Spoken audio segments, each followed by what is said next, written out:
Today I'd like to read you a book called Bits and Pieces.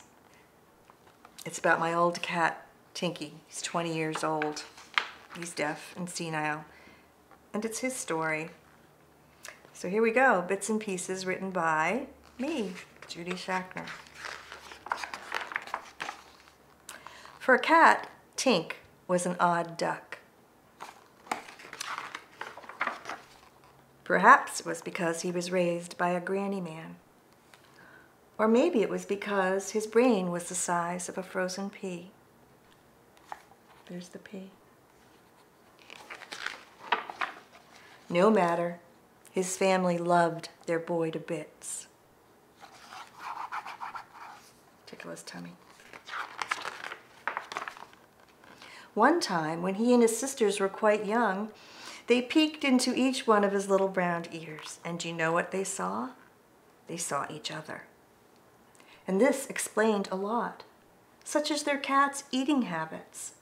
Why, he ate 2 pool noodles, 1 flip-flop, packing peanuts, 3 Chinese lanterns, a third of a shower curtain, dollhouse furniture, rubber bands, good plants, bad plants, more rubber bands, tiny beads and baubles, 1 blue bunny brooch, and a slinky.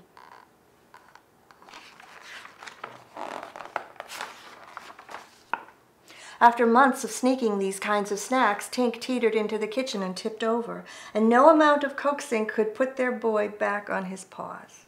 So his mother, who loved her boy to bits, had no choice but to take Tink to the kitty clinic, where they treated him with green gloves and a giant red pill. When Tink came home, he had forgotten all about being sick, but he never forgot the excitement of being outdoors. Still, Tink enjoyed his life as an indoor cat because he did everything with his family. He read with them, and he bathed with them.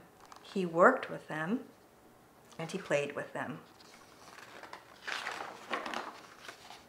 But from time to time, his family had to leave Tink home alone, so they decided to find their sweet boy a little friend to keep him company. I wonder who that is. After a few awkward moments and a tussle, Big and Little settled in for a long, cozy nap, and from that moment on, the 2 cats loved each other to bits and pieces. Just as he had learned to be a good cat from his granny man, Tink decided to be a mother brother to his kitten. Among his many lessons were weaving and warming and how to help with the laundry.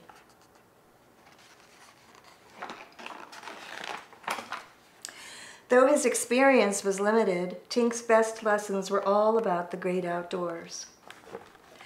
And over the years, he tried to get more experience. Get back here, Sneaky Pete. Oh, no, you don't, Monkey Pants. Gotcha, Butterball. But it was a battle Tink would always lose.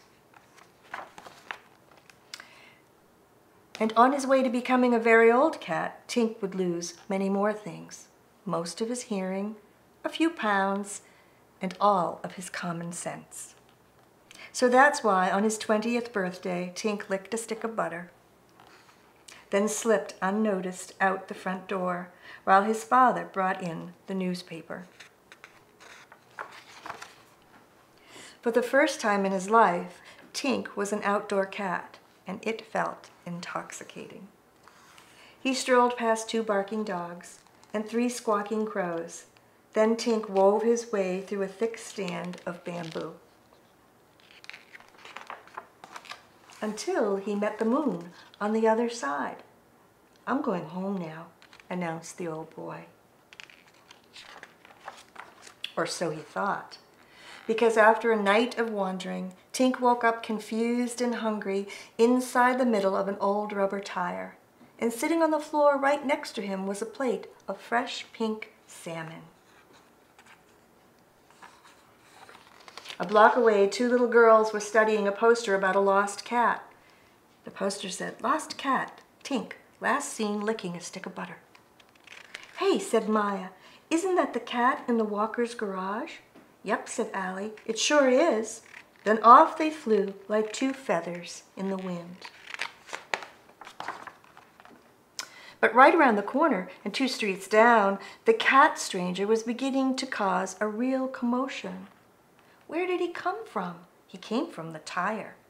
It's like a miracle. Do you think he can see? His eyes are so glassy. Oh, he's so cute. Will you keep him? No, Tugger likes to eat cats. Just as Tink was basking in the glow of so many new friends, a nice man plucked him from the tire and placed him inside a cardboard box. Sorry, fella, said the man. We've got to bring you to the animal shelter. But moments before the lid was lowered, the two little sleuths on silver scooters came racing toward the crowd. Huffing and puffing, right behind them was a lady who looked like she had lost her best friend.